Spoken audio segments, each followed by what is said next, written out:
প্রিয় ভাই ও বোনেরা, তোমাদেরকে প্রভু যিশুর নামে স্বাগত জানাই। আজকে আমরা দেখব আত্মাকে সুরক্ষিত রাখতে কি করবেন। মানুষের দেহের চেয়েও আত্মা বেশি মূল্যবান।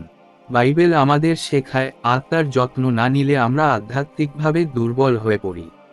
মথি 16:26 মানুষ যদি সমগ্র জগৎ লাভ করে তবু নিজের প্রাণ হারায়, তবে তার লাভ কি?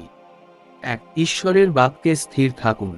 গীতসংহিতা 119:11 আমি তোমার বাক্য আমার হৃদয়ে লুকিয়ে রেখেছি, যাতে তোমার বিরুদ্ধে পাপ না করি। ঈশ্বর তার এই বাক্যে বলছেন, ঈশ্বরের বাক্য আত্মার জন্য ঢাল। বাক্য যত হৃদয়ে থাকবে, পাপ ও শয়তানের আক্রমণ তত দূরে থাকবে। 2. নিয়মিত প্রার্থনায় যুক্ত থাকুন। 1 থিসালনিকীয় 5:17 নিরবচ্ছিন্নভাবে প্রার্থনা কর। ঈশ্বর তার এই বাক্যে বলছেন, প্রার্থনা আত্মাকে ঈশ্বরের সাথে সংযুক্ত রাখে।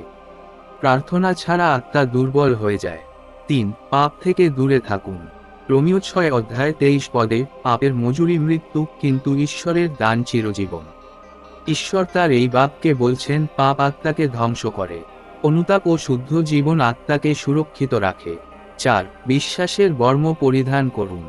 এফেসীয় 6:11 ঈশ্বরের সম্পূর্ণ বর্ম পরিধান কর।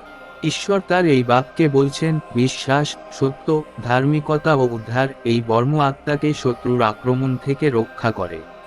5. পবিত্র আত্মার পরিচালনায় চলুন। গালাতীয় 5:16 আত্মার দ্বারা চল, তবে শরীরের অভিলাষ পূর্ণ করবে না।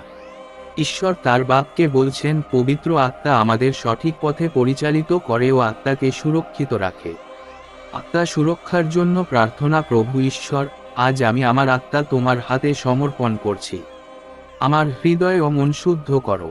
তোমার বাক্যের দ্বারা আমাকে শক্তিশালী করো। পাপ, ভয় ও শয়তানের সব আক্রমণ থেকে আমার আত্মাকে রক্ষা করো। পবিত্র আত্মা দিয়ে আমাকে পরিচালনা করো, যাতে আমি তোমার ইচ্ছায় চলতে পারি। যীশু খ্রিস্টের নামে প্রার্থনা করছি। আমেন। জয় যীশু। Praise the lord. আজ এই পর্যন্তই। নেক্সট ভিডিও জন্য অ্যাড করুন। ততক্ষণে সবাই ভালো থাকুন ও সুস্থ থাকুন। ধন্যবাদ।